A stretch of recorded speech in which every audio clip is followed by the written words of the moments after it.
Welcome everyone. I see a lot of people joining in on Zoom. About more than 500 have joined in, and then again there are a lot of people joining on Facebook. Welcome to the 8th edition of the Naukri Webinar series which has started ever since the COVID crisis has started. And the main objective of this was the Step Up initiative. It's under the brand called Step Up Initiative of Naukri. Where the main objective was how to help the recruiters as well as job seekers in this time of need, in this hour of need. And just a quick background in the Step Up initiative, Naukri there's a separate page dedicated to it where they've highlighted the companies which are hiring at this hour. They've also, if job seekers mark themselves as laid off, that if you're laid off, then they are also prioritized in the search in terms of, and the recruiters who are looking will not be charged for seeing those CVs. Then there are a lot of online courses under the Step Up initiatives for candidates to upskill themselves during this time. And also Naukri has just recently started outplacement services to help companies which may require smoother transition of employees who are leaving. So that was about Step Up. And today's topic is again managing layoffs and salary cuts amidst the crisis, and what are the tips to handle it. We've been working on this topic in different areas across these 7-8 webinars and getting experts from all across different industries so that you can gain valuable insights, tips from them. And today, let me just quickly introduce myself. So I'm Harveen Bedi. I'm a leadership career coach. I'm a founder of answerwhatnext.com. I have overall 25 years of experience, out of which about 7 years, initially I worked with Nestle in sales and marketing, Nestle India. And then I switched to InfoEdge in 2002, where I headed diverse recruitment with businesses like started from sales to fast forward resume services to Naukri e-hire shortlisting services, quadrangle search, and executive search. Over the last 2 years, to make a difference at a much deeper level, I transitioned into entrepreneurship when I found out the art of coaching, and I now coach leaders on how to live more meaningful lives and build more fulfilling careers. And my personal mission is to make lives and careers of 1 lakh people more meaningful and fulfilling. And I also consult InfoEdge in the CSR space and work closely with some of their nonprofits. Coming to our esteemed panelists today. First, we have Mr. Seetharam. Mr. Seetharam is the Director Talent Acquisition of Virtusa Consulting Services. And for the last 3 years, he's been part of Virtusa, and he has an overall career of talent acquisition. And he specializes in finding the needle in the haystack. So closing or getting those candidates which are the most difficult to find, discovering precious talent. And he's been proactive by mitigating risks by consciously building a passive candidate database to ensure that positions are filled in time. And he also handles Middle East as a region for Virtusa, where they hire talent in Middle East. And he's basically his favorite part is in Virtusa is getting the employer branding and giving the candidate a wonderful experience. So all you candidates who are looking and have had good experiences with Virtusa, he's the man behind it. So Shreenidhi is the CTO and co-founder of Flinto Learning Solutions. Flinto started about 5.5 years back from an activity box kind of a company to help learning in the younger years of kids. And he's been a tech guy. He holds 16 years of experience in building scalable businesses across global technology companies. And he's the father of a 5-year-old and he never stops thinking about technology, how technology can be leveraged. And a part of his job is, imagine, a part of his job is playing with 1.5 years old to 10-year-olds with his products and services, and figuring out what works for them and how they react. Welcome, Shreenidhi. Thank you. Yeah, and now I move on to Tejas Gokhale, who's the Vice President, Rewards, Policies, and Talent Acquisition for Vodafone, VOIS, the shared services part of Vodafone. And he's got over 2 decades of experience and in human resource management, and he started in services, telecom, automobiles, IT, ITS. So he's been in most of these industries. He presently also leads rewards, policies, and talent acquisition for VOIS, part of the Vodafone Group. And he's also worked in organizations like Barclays, SunGard, Zensar, Tata Motors in the past. And he loves tech recruitment, and he says that he started out with different kind of things. Like he started out to become a doctor, then a scientist, and in the end, he's now an HR specialist and helping people get jobs. So we have this esteemed panelists from 3 different industries who will be adding insights to all your questions. And so today's topic is managing layoffs and salary cuts amidst the crisis and the tips to handle it. Just to give you a quick brief, that Naukri does a job speak where they compare the number of jobs last year versus this year.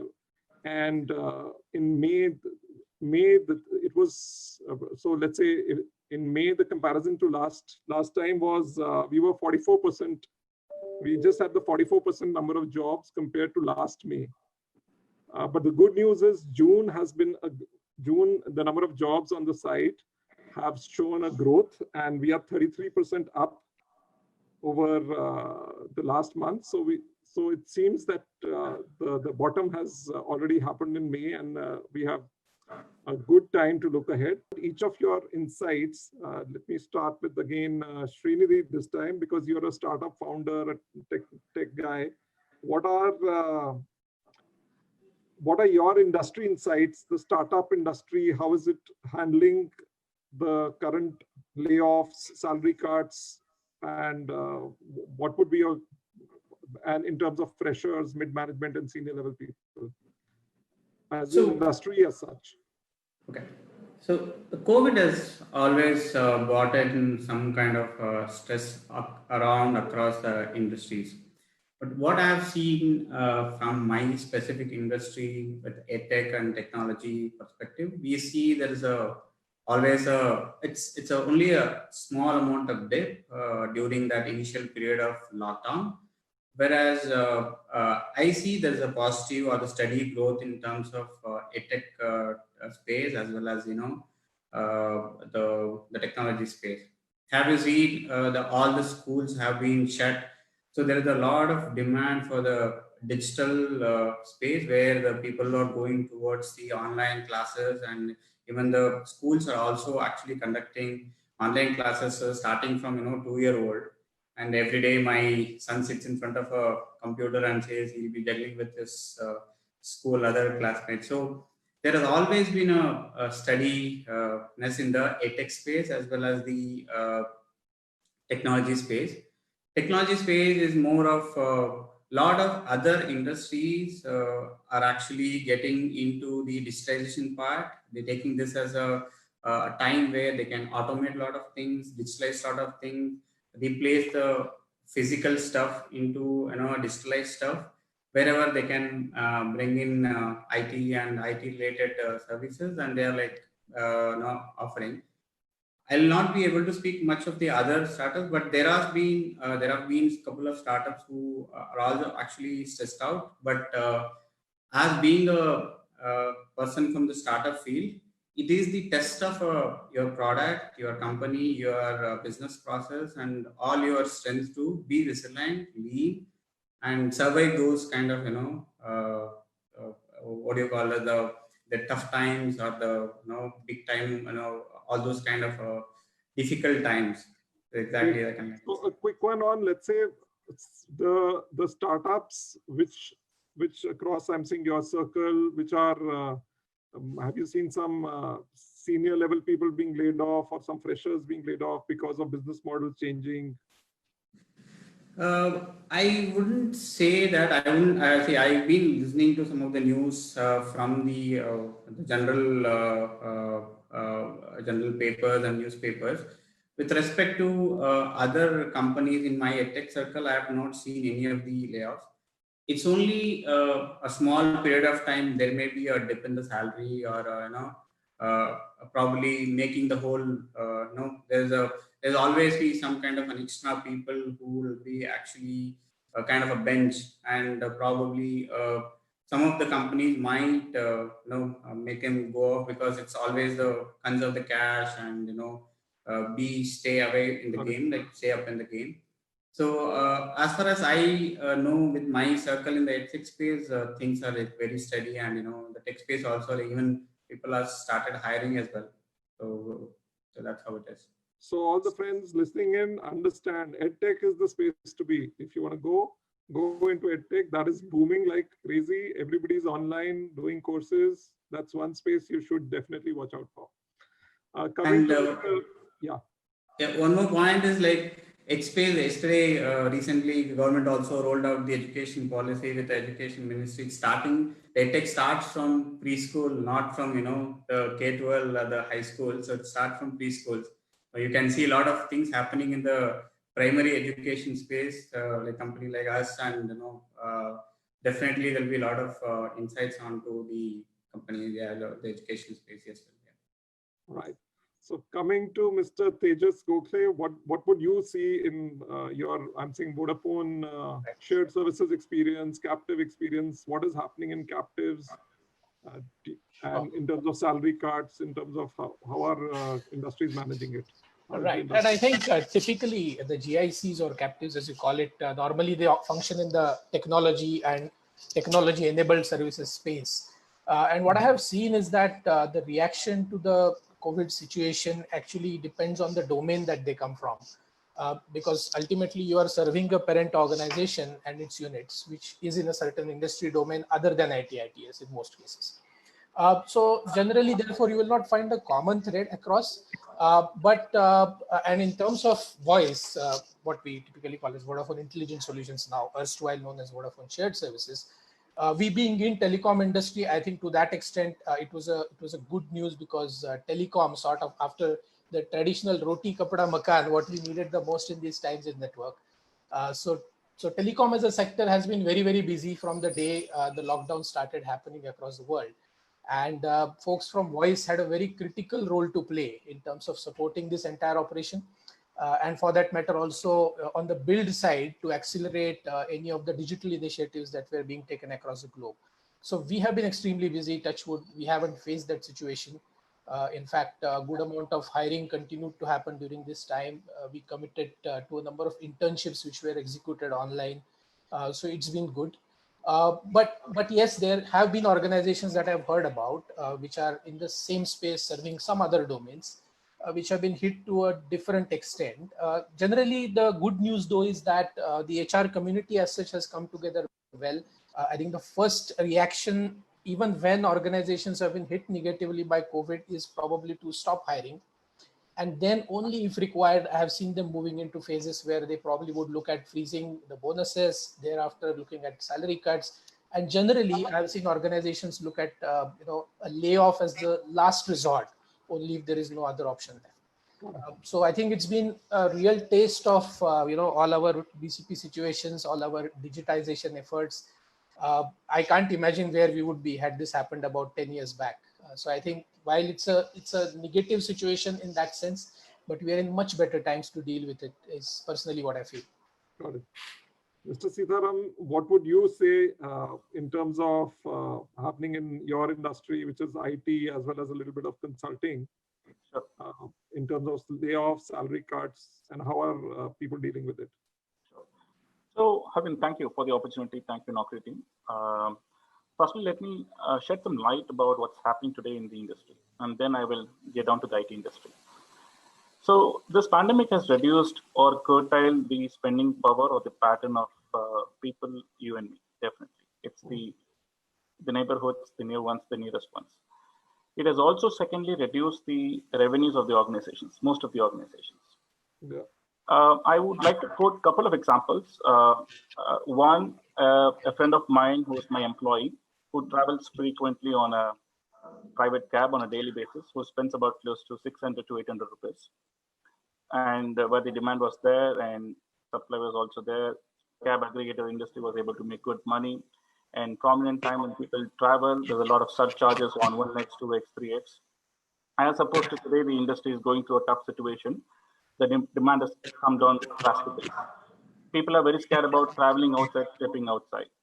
That has resulted in the cab aggregator industry is having real challenges in the revenues, and we could see, alluding to what startup industry Shreenidhi spoke, he's from that industry.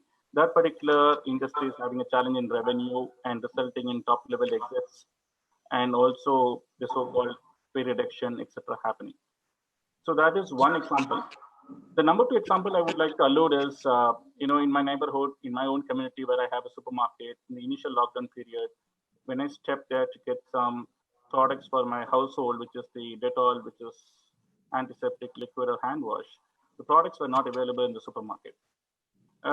Could be, my assumption was the local transporter was not able to get the goods from the one point to another point. Could be one. Number two could be the third party vendor which produces these products for Dettol. He was not or she was not able to get the raw materials because it has a lot of things to buy to make a Dettol product. And third could be the capital fund infusion. It was not there, or possibly some issues. So therefore, people like me, you, everyone had issues of getting those products at the initial phase of lockdown. These were the two examples I would like to share it. At the same time, the spending, consumer is thinking or wary of spending without a foresight where his or her income is going to come from. That's the kind of pattern which I could see in the initial time. Getting back to my specific IT industry, the client's strategy has backfired. Essentially, the reason being, to start with, IT company as such, they invest majorly on people. There are two choices left for them when this client strategy backfires. The investment is on people, and they have two choices, which is pay them the salaries from the savings or pay them reduced salaries. These two things are the choices left to an IT industry. Why this happens? This happens because of four different reasons, probably in my mindset. One could be the existing client. He says that nobody is using my product, and therefore I cannot pay you for the services. Number two, it could be client says that I will pay you after, say, a period of time. It could be 6 months of time in the future. Number three, it could be, I don't think this is my priority anymore, and therefore I don't want to use your services. He's pulling the plug off. The number four, it could be, I need this. I definitely need a product because we've been working for a long time.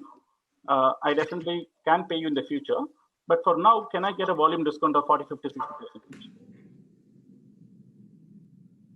So while this is happening, it is applicable to all industries, because as a company today, I work for different clients from different industries.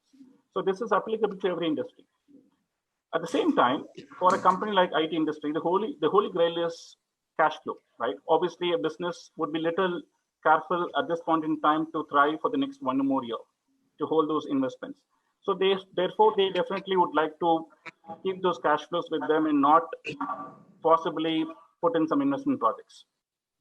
At the same time, I would like to allude to what Tejas spoke about, positive sides, right, which is important today. I could see a surge, I could see a sustainable demands flowing in healthcare, life sciences, clinical research, telecom domain, Tejas was referring to. These are the areas I could see sustainable demands there, right? A lot of good technical talents available today, available in the market. I could also go back to Sreenidhi. Startup organization before COVID-19, they had challenges in war of talent. They were not able to get those war of talents.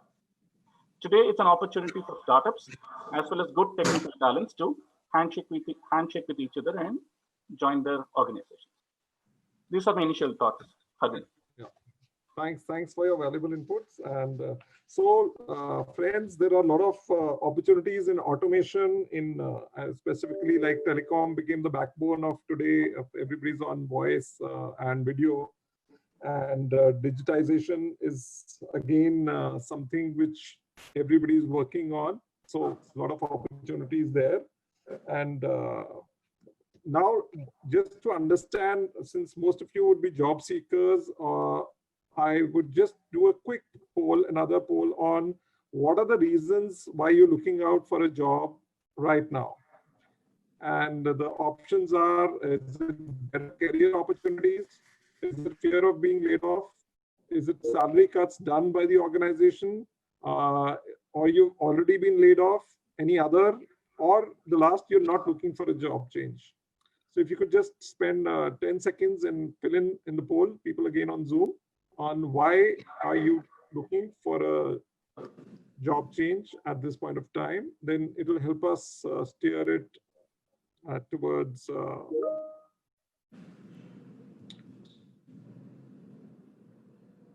yeah, just a quickly, just the 1,000 people, we would expect you to just answer the poll, select the option. Yeah, let's see the results. So 44% have been laid off. 44% of these people have been laid off, and 26% are looking for better career opportunities, and 11% have a fear of being laid off. 10% are facing salary cuts, and then not looking for a job change are 4%, and others are 7%.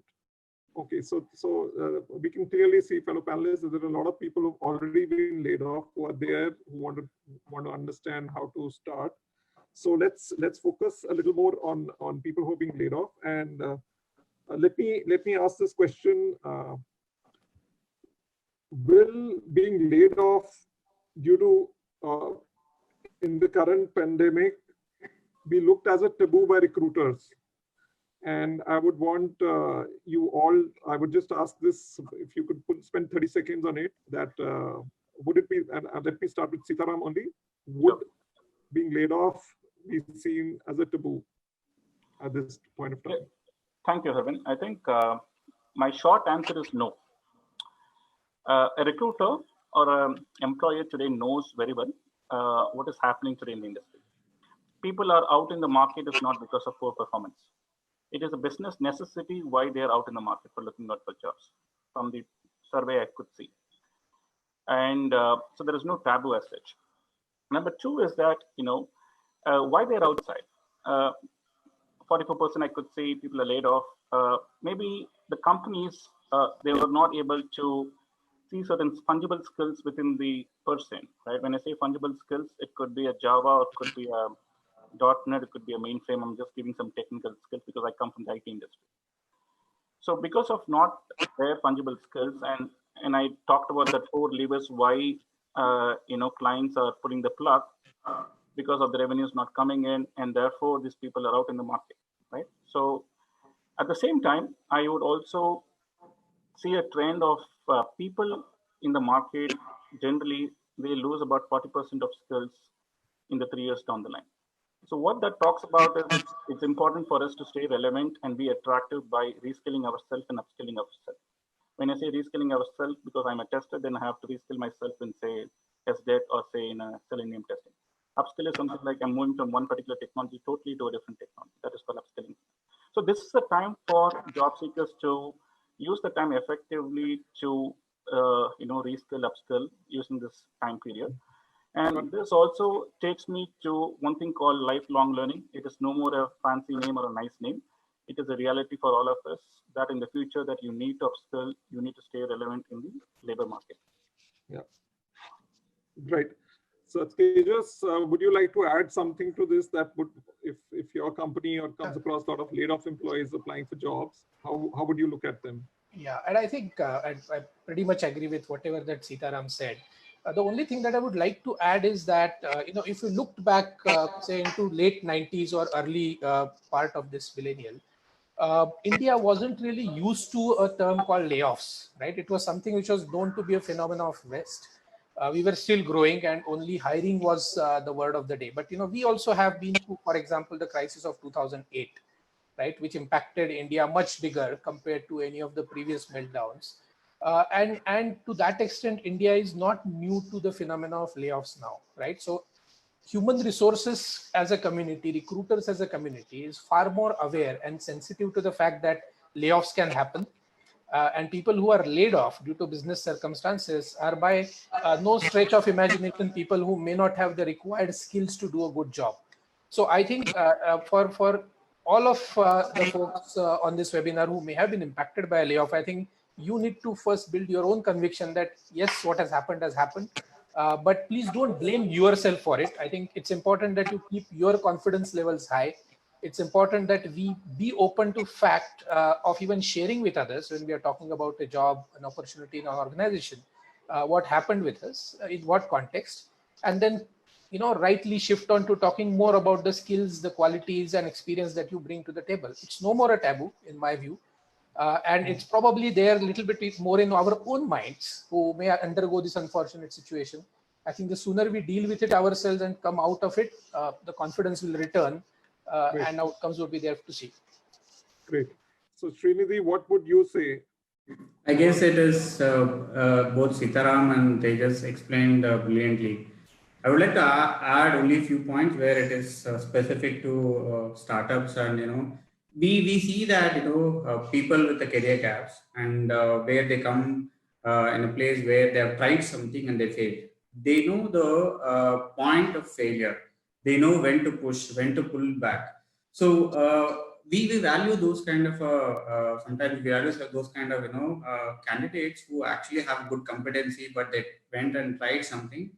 And yeah, definitely there's no taboo.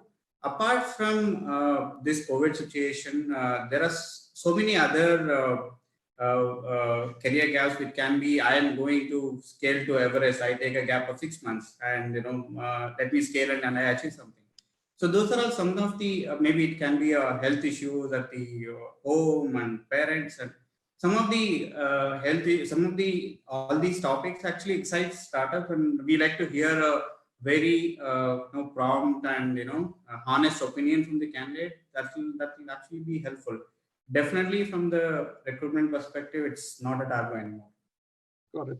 So friends, so that's the good news. The answer is no. You will not be looked at differently because of the layoff. The only thing, like the panelist here mentioned, be a lifelong learner. Tell what skills you're bringing to the table. Speak about that. And one important point what Srinidhi said is, yes, what did you do in that period? Okay, did you try something and it failed? Be open, honest about it. So if you're honest about it, there will be companies who will respect that and take you for that. Coming to the next question, what would you advise on coping with the emotional stress of layoffs and salary cuts, and how are you handling these conversations in your organizations? So since I spoke that some of your organizations are not laying off, but what would you let's say start with Tejas, what would you advise on the emotional stress people are going through? Yeah. I think layoff or no layoff, this time is a stressful time for all of us, right? Maybe to a different extent, depending upon what we are going through. At the end of the day, the emotional stress is emotional stress. If you leave the context and reason behind that stress aside. So, from my personal view, would be I think it's a good point to do a number of things, and just to share one of my own life experiences from way back. Of course, it wasn't a layoff, and I was just a student passed out of the college, and like Harveen was saying, my original dream was to be a doctor, right? So I didn't get adequate number of marks in my class 12. That time it used to be dependent on class 12 marks. So I started preparing for some entrance exams, and I took a 1 full year break, right? Sat at home. Now goes without saying that I did not succeed at the end of that 1 year as well. But I still don't forget that 1 year, because and I don't know what came to my mind, but I used it in a couple of different ways. So one is I majorly focused on my fitness, right? And if I work out today and I'm reasonably fit at this juncture and at this age, I would probably look at that year. Probably it was 1992. When I focused on my fitness and started building it. And secondly, I also invested. Of course, it wasn't my money; it was my parents' money. But invested a bit in my personality development by attending a month-long course. So it's real. And while it may not be an easy decision to take at that juncture, but investing in your own health, investing in your own skill building, in my opinion and my personal experience, goes a long way. So that is very important. That said, just to share one or two small things, that even we are trying to do from an employer point of view with our employees, is basically one, to motivate them to keep fit. And we have rolled out an initiative called as 100% Human, where we are actually showcasing a number of podcasts, webinars, sessions on mindfulness, and we are making people go through it. We are trying to sort of touch base with teams as much as we can, include their families in digital engagement, and actually trying to ensure that, as to the extent possible, we are trying to take care of their mental well-being. And whether you are inside an organization or you aren't, I think it's important that you give that importance to yourself, to your family, keep yourself gainfully engaged, and that automatically brings you into the right orbit when the opportunity arises. Great. Thanks. Srinidhi, what would you like to have add to people who are going through some emotional stress because of layoffs? The first thing is, stress is a stress. You, as Tejas said, you get to the reality. You accept the fact that something negative happened. But as we see, every pitfall has a rise. So you look at what are the positive points in it. First thing is, what I would like to see is, I just go to my family, explain them what the situation is, let them understand what exactly happened, so that they'll support emotionally. Second thing is, I would immediately talk to my mentors in my career. It can be an ex-manager, it can be an ex-colleague, or it can be someone who actually you've not seen, but you have a mentor in LinkedIn, and so definitely they'll give a lot of insights and ideas to cope up with. Then, there's a Tamil movie called VIP, where there's all like-minded people who doesn't have a job. They get together and they build something new. So if you can talk to people who have like-minded, so one-on-one exchange of views will actually get into a newer ideas or a newer path. Maybe some of the best startups can just bubble out of that. But overall, it's a positiveness which you need to get out of your negativeness, and just move on. That's all I could say. And time tests everything. Time gives you everything, all the positive vibe and your positive mindset. I would say just involved in your physical fitness and go look out for some passion and what you can do, and your passion can lead to some of the jobs, and that's all I can say. Sure. Yeah, Mr. Seetharam, what would you like to add? Sure, Harvind. So I just wanted to start with one statement. I see, with all the conversations going on, I definitely see every reversal is a great opportunity. So let's not get bogged down. Let me come to my organization, right? So the emphasis is today to be very empathetic to all of our team members. All of our team members are today made aware of what's happening today in the industry, what's happening today in the company, what is happening to the projects, what is happening to the skill sets which is emerging in the market, or what's the job trends within the organization because of clients not able to come back. So we have this video conferencing platforms wherein we have a central task force team which is created, comprises of human resources team, resource management team, training and development team, capability centers, otherwise called as practice organizations. All the senior leaders from all these functions, they join together. There's a cadence being set every week, every month, every quarter. Talk to all the team members from a technology standpoint, from a reskilling standpoint, from an upskilling standpoint. Or there are situations where people are down, they have concerns, right? Non-technical areas, right? They're stressed out, right? So we definitely have capable leaders who talk to them, sort out, what they have challenges are, right? What's important today is the genuine listening ears, right? At the same time, we also have external agencies who really support them during this kind of situations, because we do a lot of counseling also. That's coming out very clear. When I talk about reskilling and upskilling, what is coming out is also we have a bouquet of training programs what we have within our organization. So they can choose from the bouquet of offerings and take the help of the council members and take their advice. They have one-on-one coaching sessions, etc., to upskill themselves, reskill themselves. We also support our team members with resume customization. When we talk about human resource organization, talent acquisition also comes within that. So talent acquisition team also has a roster, and every week the recruitment leaders also go and talk to them at a given point in time, talk about against these many open positions, and this is how you have to create your resume. These are the essential top skills that you have to put in your resume so that you can get it highlighted, you become visible to the client. So we do those counseling sessions also with the team members within the organization. From a mental well-being standpoint, I think let me take about next 10-15 seconds, Arvind. From a mental well-being standpoint, also we definitely help with an external agency when there is a COVID-19 situation arises. This also extend to themselves as well as to the dependents.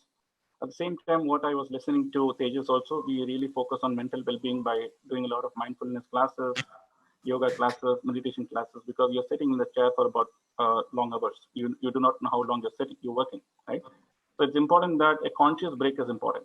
And the company has thought about it. We do a lot of mental wellness programs for the employees, otherwise called as team members. Great. So thank you. A lot of wonderful insights there. So I'd just like to summarize that basically invest in yourself, accept what has happened, look at mentors, coaches, people, like-minded people, counselors. And here I would like to just add 2 points, which I also do a lot of workshops for people. 2 points which I've been repeating. Number one, understand that you have not been laid off. It's the title of the job which has been laid off. So separate yourself as a person. You were just a person having that title at that point of time.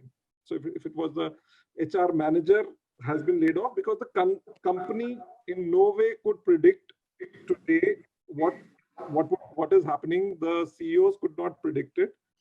So just take that and look at it from a different point of view, that they could not predict it. So they don't need an HR manager or a sales guy or a tech guy for that project which you are in. It doesn't mean that your skills are not required by anyone. So focus on your learnings. And here, one thing which I learned from one of my mentors, Rajiv Talreja, was that there's a very big difference between investing, saving, and cost cutting. Investing is when you invest in yourself, like Tejas also said, to learn something which you know, which will give you returns. So you're doing a course which will immediately start giving you returns. Saving is what you do for times like these, where you save money so that in bad times it will come in handy, or sometimes when health is not good. And cost cutting is you cut on frivolous expenses which are not giving you anything. So you cut those expenses which are not giving you anything. So don't come in a mode and just start. Look at open courses which are practical, which give you practical knowledge. Learn from mentors, learn from coaches, learn from people around you. Even if you have to spend some money, learn what is going to come in handy. So please invest in yourself.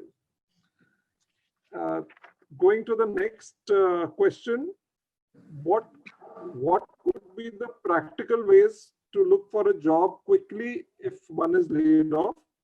And this I would want to divide between three kinds.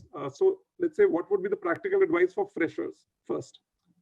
And one person can take freshers, one person I would give mid-management, and one person can take senior management level. So any of you would like to start? Maybe I'll start with the freshers and the lower this thing. During difficult times, many companies look out for freshers with a fresh mind. So, and when these test out minds, we would like to see their resumes with like something smaller task being done, freelancing is done, maybe some of the certifications being done, and you do some internships in companies, get to know what exactly the industry is looking for. Understand those ways where what time is competent when compared to the rest of the industries, and try to be unique. So when you are going and presenting yourself to an interviewer or seeking job, how you are, though everyone are freshers, though everyone are like not an experts at that point of time, but how yourself portrayed, how yourself have the ability to convey what exactly you are. The second point is the attitude. So at the startup level, the companies look, majority of companies, I would maybe I'm talking from my perspective, my company perspective. Freshers will not technically assessed. Their character, their attitude, their willingness to work, their willingness to adapt, agile, where they can be trained in different many areas, and definitely they survive. That is how kind of technology, the different characteristics we look for.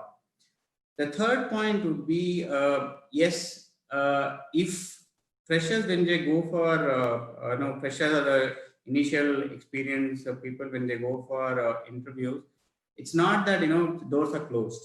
So it's always get open. Just give it a time and think. A lot of companies would love to train from the beginning so that they can get the company employees, freshers into their culture very, like they'll be fresh out of mind, fresh out of college. They can tune to the culture of the company very well. That's my view from the freshers, in the initial perspective. Sure. Maybe I can go next. Just to, before I go to my point, to build on what Shreenidhi was saying, I think difficult times, like we say that individually invest in yourself for a better future, organizations tend to use this time for something similar. So when organizations will eventually bounce back, they would want to bounce back with much healthier organizational pyramids. And believe me, the first category that will bounce back in a fairly big way will be freshers. So I think for freshers, it's probably a matter of being resilient and not give up a hope. The times will return soon. And I think if you look at the big 3 or 4 services organizations in the IT space, I mean, none of them have actually massively reduced their fresher hiring plans. So I think there is a definite hope there. If I have to talk about the next category, which is probably people with a certain number of years of experience. Middle management. I think the mantra there, in my view, would be really to put your network to work, right? And it's not just your personal network, the recruiters, the consultants that you may have come in touch with, or the previous colleagues who may be in different organizations. But I think, taking a cue from what Harveen was sharing about how Naukri is helping COVID impacted folks to find jobs. I think pretty much every organization in that industry is today making a concerted effort to help people who have been impacted due to layoffs. So I think it's important to be active on these portals. It's important to be active on social media as well, because, for example, if I again talk about VOIS for a second, we are actively using our own social media handles on portals like LinkedIn or Facebook to clearly call out the fact that we are hiring and calling out areas where we are hiring. So watch out for that. Watch out for companies that are of your interest. Follow them, and don't hesitate to kind of reach out, apply wherever you see there could be an opportunity. Yes, compared to freshers, the cycle to actually land the right job may be a little longer as you become more and more senior, and that's where the resilience will count. But today, I think the industry is all there to help you. We have not really gone into a situation where hiring has completely stopped. I think Q2, we are seeing things are bouncing back a bit in many pockets. So the idea is not to lose hope and put your network to work, both personal and technological. Sure. Thanks, Tejas.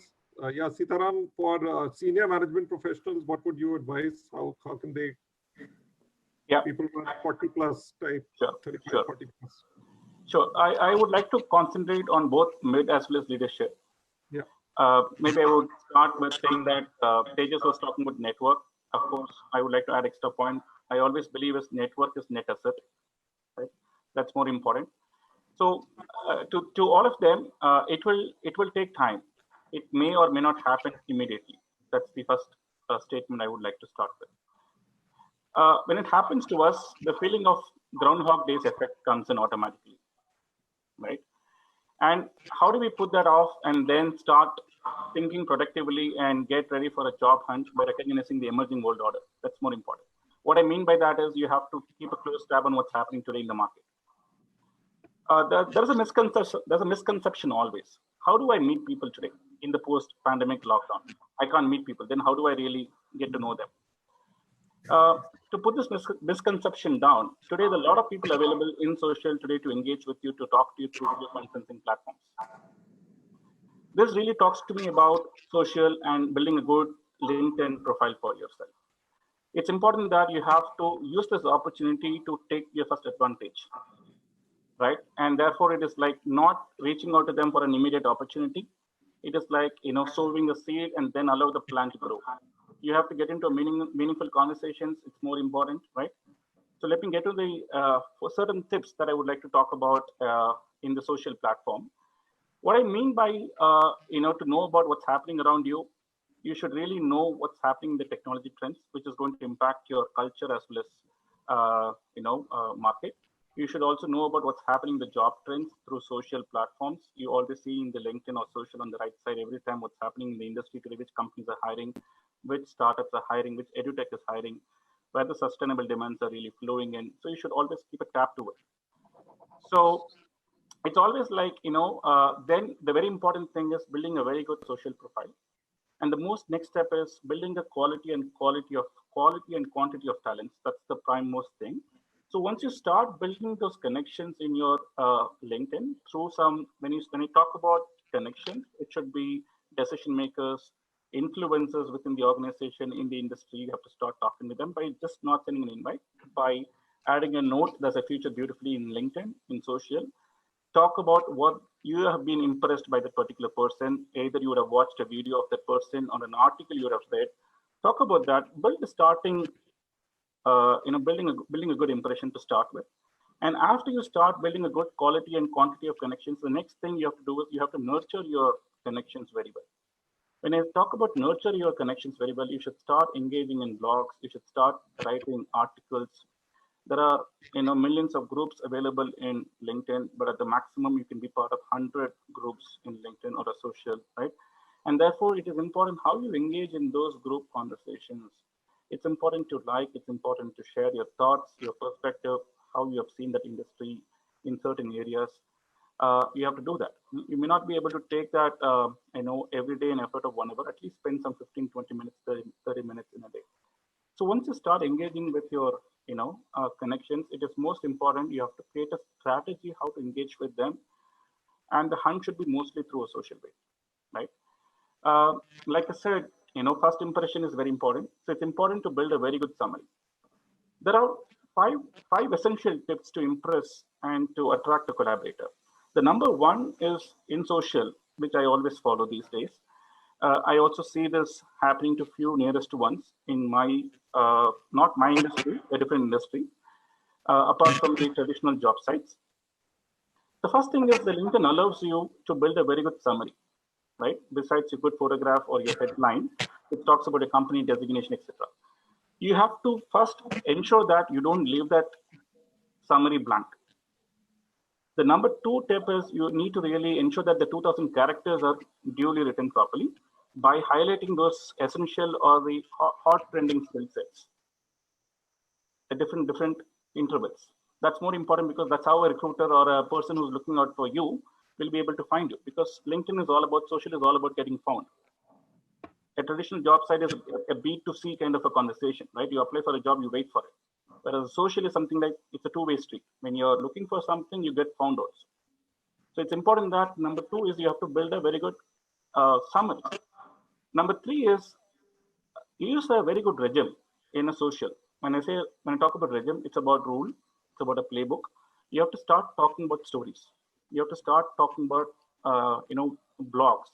You have to write some good projects that you've really done, not naming it, client confidentiality, everything matters, right? So that's the third important thing. So sharing your accomplishments, all those things are very, very important. Number 4 is articulate your competencies very well so that the collaborator gets attracted. Number 5 is include your contact information in a very searchable format so that people can reach out to you. It could be your mobile number, it could be your email ID, or any one of that for that matter. If you have these 5 things done, it definitely helps you to get searched by the other person easily in social. It takes time, like I said, my initial statement, but you have to wait for it. If somebody is affected, it takes a lot of 8 months, 10 months of time. I would suggest there are people I know who take up certain teachings in schools or colleges as a part-time through digital platforms. Nothing wrong about it, right?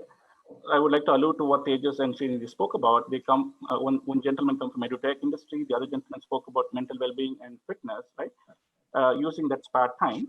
So this spare time is also allowing you to take up some other professions which is closer to your heart, right? So until you get something, using this constructively social, use this time also to teach something meaningfully so that you get your purpose achieved. Got it. So basically, look at your attitude at fresher levels. Attitude is what matters a lot. Be resilient. The way I would say is also at fresher level, learn how to differentiate yourself from other freshers. So do some practical stuff and be really good at it. And I've told that to a lot of freshers who I've met, like, be a master of Excel, be a master of PowerPoint. I'm saying these are practical things which any organization will use. If you're a master at that and you stand out amongst other freshers, you could even do simple courses like Instagram marketing if you're in the marketing kind of a side, or something like that at the fresher level to stand out and differentiate. At mid-management, yes, network, have patience, look at job trends, and like Seetharam said, have a good quality social profile. For senior management, my tip is typically, you have to see, don't look at it that I have so many years. I've seen a lot of comments coming on the Zoom thing that I have so many years of experience, or the people are taking freshers. Understand how to use that experience as an asset. It's not a liability. You have that so many years of experience solving so many different kind of problems across these years. So you have to just look at it as an asset and see what can you do with it. And I'm sure you will find the answers, because your experience is never wasted. I've worked with people who are 55-year-olds who've not been with jobs for three years. And just if you change your mindset, everything changes. There is something which you have done which is outstanding in your life. You have to just see how can you help serve others, solve that, using that skills, and monetize it. Okay. I hope we are making some sense. So now coming to the one very favorite and interesting question which a lot of job seekers have: how do we negotiate salary during this time? So, and here I would like to start again with Tejas. So how does a person negotiate salary? Sure. I think, yeah, and I would like to go first, having done a couple of reward roles, including my current one. I think, so there are two ways to look at it. One is the organization's perspective, how this process runs, and then from an individual perspective, how do you go about it? If I talk about the organizational perspective, you will typically find two kinds of organizations. One is which are in it for a long term, right? And which want to, they're not really looking at short-term gains to build an advantage just because there are people in the industry who are looking for a job and, they are laid off. But they would rather build the right workforce for a longer run. Now, if you are talking to any such organization, right, typically you would realize that they would not take you for granted or won't take you for a ride just because at this moment you are not in a bargaining position, right? So first, understand the organization that you are talking to before you decide on your strategy in terms of negotiation, right? For example, if I talk about VOIS, I can't even hire somebody for a role at below a certain level as long as we have decided that range, right? And it doesn't matter how much I have to pull you in terms of hike to get you there if you are the right person for the job. Then of course you will have some organizations who would want to have slight short-term gains because there are people who are available and who may not have high negotiating power at this point in time. Now, when you're tackling that kind of situation, I think there is a little bit of a groundwork that you need to do, right? Because at the end of the day, you are the CEO of your career, right? So you need to decide basis what you were probably earning in your previous job, and for that matter, your own perspective around where you should be in the kind of role that you are landing. Just like an organization would decide, this is my salary midpoint, this is the minimum, and this is the maximum that I can play between. I think you need to decide that range for yourself, right? Maybe at an individual level, I will not talk about the max, but look at what is the ideal salary that you should land. And given your current financial situation, the pressures that you have, how resilient are you financially, decide on what is the bare minimum that you can go with. Once you have decided on that, I think while negotiating, you need to have your rationale very clear and available with you. Because the moment you quote a figure, organization may ask you, okay, but that means XYZ% hike on your previous compensation, and maybe you are not having a job right now. What makes you think I should pay you that much? I think your logical argument should be ready with that. And if you then see that, an organization is really trying to take benefit of my situation, going below what I am, would be my minimum ask, I would say draw a line, don't go forward with it. So it's about your resilience, you knowing your worth in the market and drawing that line with a logical argument. I think that is what would be the ask for the day. And that's not only for today, that is how normally the market works. That is now normally how you can negotiate your pay packages as well. Got it. Seetharam, would you just like to add quickly in 30 seconds, what would you say to negotiate salary? So I think make sure you sell yourself properly. Request the prospective organization to make the best offer. Number 2 statements. 4 things I can think of is understand your skills, knowledge levels, and qualities, to perform the job in the chosen areas. Number 2 is build a good case study or a business case or a story, an elevated pitch. It could be on technical skills. It could be on about yourself also, by the way, so that you can do it better at the time of discussion. Number 3 is recognize the emerging markets and the trends also. Before COVID-19, I talked about, startups not able to attract talents. Now they can attract talents. Number 4 is be sensitive, sensible, and realistic also. This is not the time to really bargain also. So you need to understand you're looking for a good organization. So whatever the company provides you the best offer, please take it. Got it. Srinidhi, in startups, what is the 30-second answer to that? Yeah. So I would divide into 2 parts. One is the startups in the stressed sector, like it can be hospitality or transportation or food delivery, or it can be startups in the actual tech space. So maybe people approaching the stressed sector maybe should expect little lesser hike or settle with minimum range of hike. Whereas if you are competent and you are having a confidence level, your competency speaks to the whoever is hiring you, I think probably that will actually give you a good negotiation power. It doesn't matter as well. Second thing would be individually I'll split into 2. One is you are a confident person who can go negotiate, or you are not confident person. Accordingly, your negotiation power goes down. Great. So just to summarize, know your worth, make case studies, look at trends, what is happening because of COVID. And very important, like Shreenidhi said, look, which is the sector you are in. Is it a stressed sector or is it a growing sector? Okay, because of COVID, if it is stressed, then I'm saying your negotiation powers go down. And one quick tip from my end is that salary is all about how much value are you adding. If you can add more value, nobody is going to say no, but you have to be able to prove it, that what value are you adding compared to whatever the role is. And now let's move to the next question, which is, what do you think about outplacement services? Will they emerge as a new trend? And I want a short, I'm saying 30-second answer from each of you. So I'll start first. Maybe I will not take more than 30 seconds, Harvind. So outplacement is a novel idea. I definitely know a lot of outplacement companies growing today in the market, and also some transition services, what Naukri is talking about. The viability of these outplacement services is based on the how long the pandemic can last. So it's definitely an employer branding tool. Definitely, it really creates that empathy in the minds of employees that company is trying to do something for us, right? And definitely create some stickiness when people, once they wanted to come back to the the previous employment. So it definitely helps. It's a novel idea. Got it. Srinidhi, outplacement services. Frankly speaking, we haven't worked with any of the outplacement services. I think it could be a good trend during this situation. I would not to comment something different on it. Probably I would let Tejas to speak on, because I'm not worked with outplacement services much on. Sure. Tejas. I think, yeah, my 2 cents here would be, outplacement services will continue to exist in their earlier format, but I think now it's a much more evolved industry.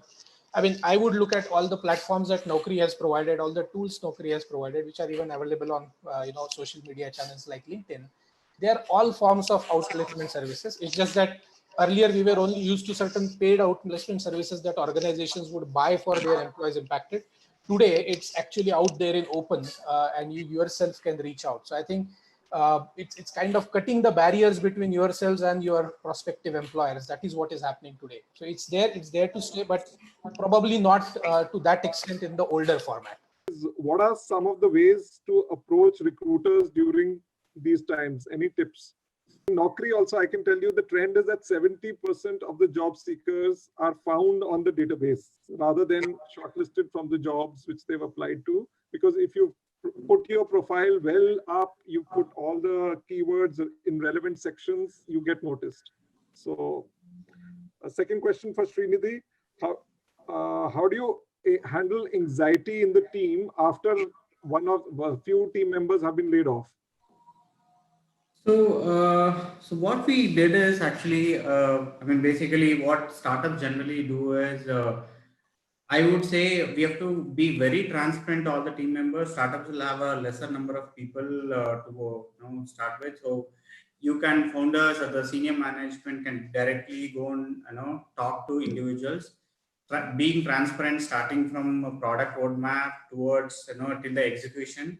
And let everyone in the team, it can be a low-level developer or the sales executive till the higher management, know what is happening, what is going to come for the next set of months. So that will give us a good power, idea that, okay, I'm here, I'm going to contribute to the company's growth and success.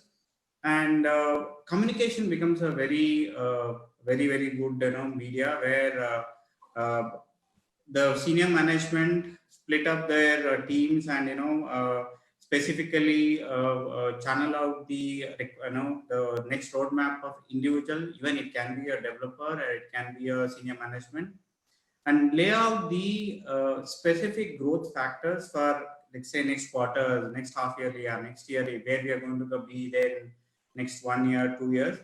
That will help a lot. That will give a confidence to a lot of team members who involved. And definitely, when a founder is actually talking to people and to the employees, that will brief up their morale. Okay, I'm here, I'm going to work, and I'm going to continue, kind of stuff. Yep. But in a nutshell, it is transparency and communication is what it makes very clear, message to the team that you'll be fine. So no need to worry and be concentrated on your work and continue just being there. Got it. So basically, communicate more and be transparent. Yep. Tejas, how should one manage financial stress during salary cuts? 53% of people which we saw on Naukri, about 2 lakh people have voted for it, say that they've got salary cuts. Right. So how do they manage their financial stress, EMI during this time? And again, there is no one fixed answer for it, but few things in such times that must be initiated by everyone, I would say, not just people who are facing the salary cut or a job loss at the moment. I think first thing watch out for is if you have been laid off in particular, or if you're feeling that there is a threat to get laid off, I think it's important, first of all, to get a health insurance cover for yourself and your family. Very often working with an organization, we forget to cover ourselves individually for that threat. So that is one important thing to do, irrespective of whether, whether you're laid off or feeling the threat of being laid off. Second thing, I think it's, while it may not be a short-term endeavor, but it's important to take the learning to optimize your debt. So the kind of loans that at times we see people running, the amount of credit card usage that people do, I think this could be a time to start watching that out a little bit and minimize, optimize that usage, because eventually it can really land you in a trap. Beyond that, I would say it's important to start building an emergency fund. Now, of course, if you're already in a stress right now, I know this advice is not useful. But if you aren't, and if there is an opportunity to start correcting our individual financial behavior, I think one learning important has to be that you build enough emergency fund with yourself that in future, if similar situation has to recur, at least you are able to support yourself and your family for about 6 months. Right. So start taking that action immediately, irrespective of how badly you are impacted at this moment or you are not impacted. And finally, I think when you generally start looking at your investments, one, avoid taking panic decisions, because you may feel suddenly market has dipped, my mutual funds have dropped by 20% and whatnot. But don't panic, because then you are only spiraling your problem more. The only learning that you can probably take out of it is diversify rather than putting all the eggs in one basket. Yeah. So different advices will apply to different people to different extent, but that's probably my learning out of this entire situation. Thanks. Seetharam, the next question for you is, how would the interview and selection process, how has it changed during COVID? Yeah, the hiring experience has completely changed. Everything has become virtual. Those were the days where face-to-face interviews, and we have tried. This COVID-19 has put the skeptics to a bedside. So I would say that every interviews today has become virtual, and we have a lot of platforms today where the L1 interviews, level 1 interviews, level 2 interviews happens through virtual. What is most important to the job seekers, you have to get adopted to the new change, which is virtual interviews. You should know how to present yourself, your stories, your cases very clearly, having a good face-to-face conversation with confidence, right? Number two is that, after the L1 interviews are happening, sometimes the organizations like IT industry, when there are no competencies within the organization for certain new skills, we leverage the third-party interview as a service partners also. There are a lot of partners out in the market. So the job seekers have to also keep in mind when recruiters are calling, the interviews could also be internal within the IT industry or outside of IT. So that is also happening today in the market. The hiring experience is getting changed. Number three, today on a Saturday or a weekend or a weekdays also, a lot of virtual code fest or otherwise called as hiring related hackathons are really coming in play, which was happening before, but now it has become more prevalent. So it's essentially that, a lot of things are happening today virtual, and all the job seekers have to get adjusted to the new normal. Great. Thank you. Srinidhi, one question which a lot of people have been asking is, any tips on how to start off my own business in this tough market versus looking for a job? So when we started with a car sharing platform back in Bangalore. So we failed fast. So that's how we happily say.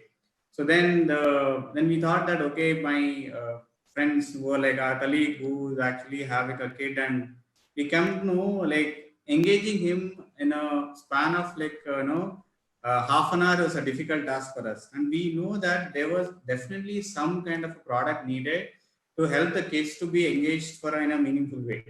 That's when the coin Flinto started, and we started made a box making and activity box company, and then finally we know that this requirement is there in every place. So basically, kids starting from home, it can be school, it can be wherever the kids touch points. So what I would suggest is all the great faults or all the great substitution, or it's never too late to start something new. But what I would suggest is be clear in what you are doing, be resilient, we have a hard-working plan and a neat plan of growth. And generally what startup will do that, what I hear in the startup area, startup field is two things. One is fail fast. Second thing is do MVP, and like basically a minimal viable product, which will actually test your customer, test your market, test your business.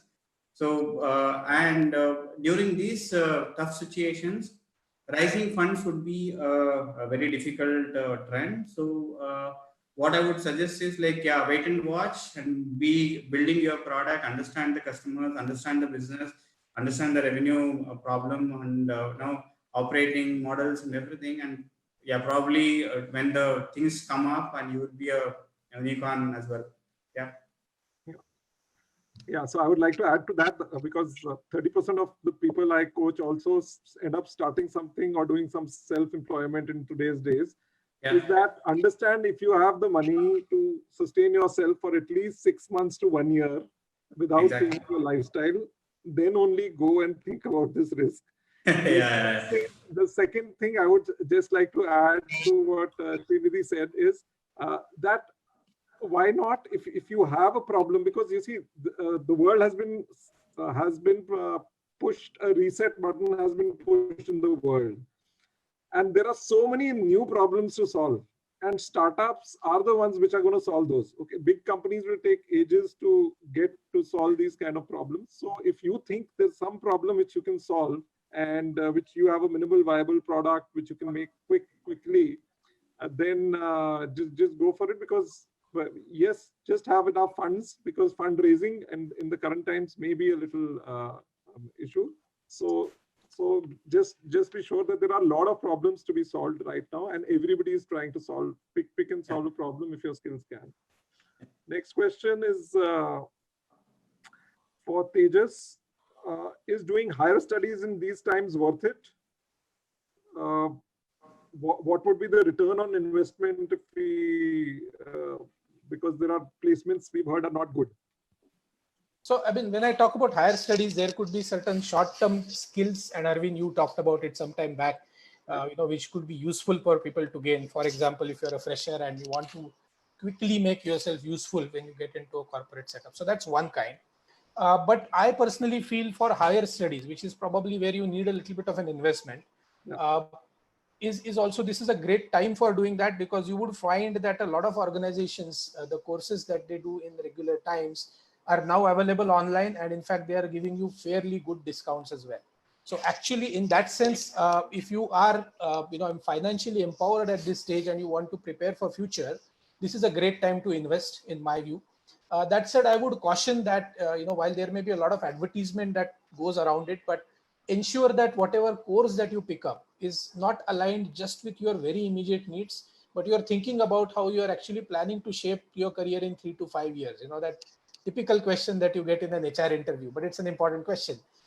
Think about that horizon and then decide which direction you want to go. Invest time in finding the right course, and I think it's actually a good time in making that investment, because when you are otherwise busy, and for that matter, the industry is always on an upswing, you may not have time or that kind of resources to make an investment. So personally, I feel good time as long as we choose that course for the right reason, and not necessarily because I will immediately get a job of higher salary tomorrow. Returns may take a little longer. So, and I'll just like to add to it. Yes, I think COVID has democratized education. Today, sitting at home, you can do a course from Harvard, Stanford, if you want. If you can afford it, it is available to you. But just understand one thing: do the courses for the knowledge which you're going to use long term, not for just the certificate, because there are a lot of these fake certification courses also happening. A certificate is not going to get you a job. It's the knowledge which you have which will empower you. Okay, so do the things which you are really interested, which is going to push your career, and you're going to apply those. And going down to the next question is, Seetharam, how do we keep ourselves motivated during these times? Like I said, three things from my previous conversation, Arvind. One is the upskilling part. The second one is reskilling part. And third thing is the mental well-being. These three things are very, very important today to ensure that you stay positive in this unprecedented times, and therefore you possess this lifelong learning skills to keep yourself working towards a long-term learning, not for a short-term return on investments. Be patient. That's what I would like to say. Srinidhi, how safe is it to switch a job right now? If you're in a job, you're not getting laid off, but you're getting an attractive opportunity outside in some other startup. How safe is it? I wouldn't give advice directly. I would take in these two senses. I am an aggressive job seeker. I am an aggressive person who look for the job. So I would just go around. It doesn't matter. It's a difficult time, non-difficult time. But it depends totally on an individual. And if you are a less risk taker, I would suggest you to be safe or be there wherever you are and try to excel there. And you are an aggressive person, there's nothing wrong to go and seek jobs. And definitely, yeah. Great. So look at your risk profile, friends, Yeah. and it's just basically if you think that you're going to get valued much higher and there is something more you can contribute to the new organization, there's no harm. And another thing in safety, what I would say is, what is safe? There is nothing safe today. Your current job, your current company, anything can happen to anyone. So there is no safety net. There is no permanent job, which used to be a permanent job, because nowadays there are no permanent companies only. I would also add a point that, always have a plan B. Yeah. Always have a plan B. Have a plan B. Okay. Tejas, I would want some tips for people who are at very senior management level on they're not getting enough jobs. What would you advise them? Right. I think, yeah, for senior management level, obviously things are not going to change and happen overnight.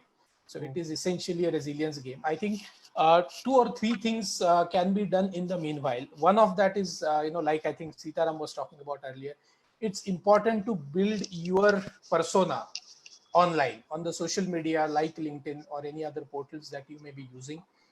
Because at the end of the day, at a senior management level, you have to bring the job to yourself than necessarily reaching out for a job, right? That often works better. So build that persona, share your professional learning, share your life learnings, keep yourself gainfully engaged. I mean, if you're a professional with say 25 years of experience, maybe what stops you from using this time to probably start mentoring some of the juniors in the industry who may at this point in time need a helping hand, or for that matter, a mind that can help them relook at or look at their careers in a different way. Put out that hand, start helping people, build your online persona. That's probably one thing. Second thing, which we often tend to lose out at a senior management level, given that we have been through so much and have had so much of life learning, I think future fitness in terms of skills is equally applicable at senior management level as well. So if you have the time and if you have the patience, I think it is in fact a right point in time for you to start investing in building some skills. Like for example, there is so much talk about digital. All your organizations are undergoing an initiative or two in that direction.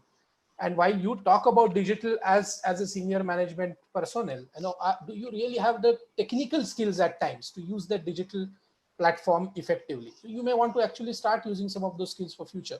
And third, I think, while by that time you build certain hesitation in doing so, but if you are really in need of seeking a job or reaching out for a job, I think don't hesitate to reach out to the senior person in the organization that you may be interested in.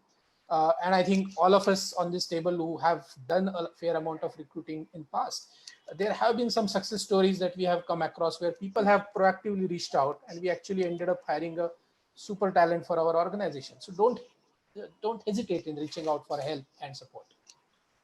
So I would like to add to Tejas that I'm right now 48 years old and I'm just doing a course on how to make my YouTube channel, because I think that is one of the big things which I need to learn. I've done a course on how to shoot my video. So all these things are available for senior levels. I'm saying you need to adapt to the new technology, what is happening, and the more skills you can add, the better value you can add to whoever your clients or your employees, your employer. So Harvin, I have a last point to make to what I was listening to. Yeah. Tejas as well as you. This is mostly for the software people who are looking at for a job. Could be initial experience or a mid-level experience also. 2017 back, a concept called T-shaped skills came into picture. T-shaped skills, which is primarily prevalent in the agile software development. Different jargons are used, but essentially it means that if you have, like you said sometime back, if you a lot of corporates very high for PowerPoint presenters also, MS Excels also. You have to be strong in that area. While you're a technology professional, you have to also equally develop your PowerPoint presentation or your MS skills. Yeah. Then your skills become T-shaped. Yeah. Perfect. So I'm saying simple skills, as many simple practical skills you can add at senior levels, it will just add more value. Yeah. One quick question which I saw on the chat panel, which I would like to address, is that somebody is asking that few consultants are calling and asking money to conduct interviews, like 5,000 rupees to 7,000 rupees. So I would just want to advise, there is nobody who can take money and give you a job. Please refrain from anybody who's trying that. No one can take money and give you a job. No one can guarantee you a job. So please refrain from that. I hope this adds value to other people also. Yeah, getting down to one, I think it's a quick last question, if I would to say is, Mr. Seetharam, what are the big trends changing in terms of what roles do you see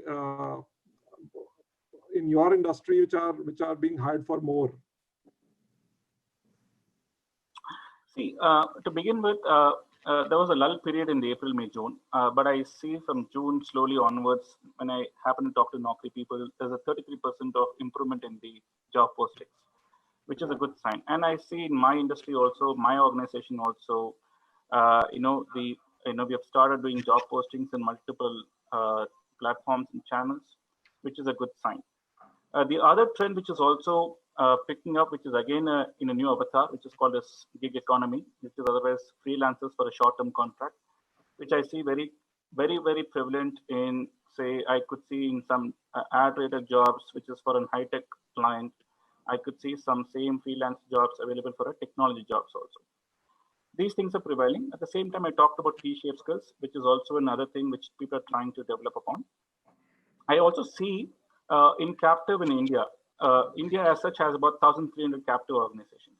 So when I talk to my friends out there, I see they're hiring about people, the hiring is improved from 8 to 12%, which is a good trend to watch out for. I think I would tell the job seekers to focus about, like Srini was talking about the stress industry as well as the industry which is hiring, right? So that is one of the industry, that change in trend which is happening, you have to focus towards that. And definitely to summarize, I believe that every organization would try to invest money because they have to recover from the crisis. So be positive, things are changing. Great.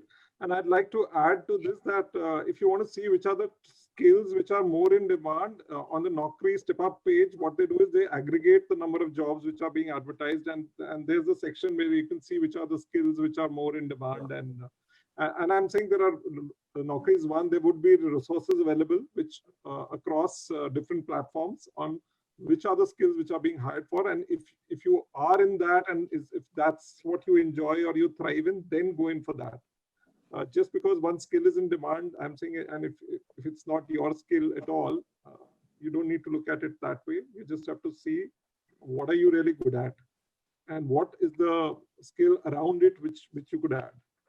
Arvind, if I may just add for 1 second, there are two skills actually in the technology space which are there, which have really come up in limelight due to COVID. So one of that is cybersecurity, because it is the first time where even individuals like you and me got up to that threat. So that is really one skill for future. And even currently there is a shortage and there is huge demand.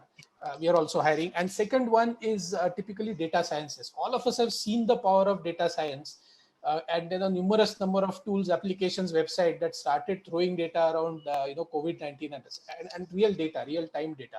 And there is also, I think I read somewhere that massive demand in terms of students wanting to get into data sciences. That is also a skill which companies are hiring.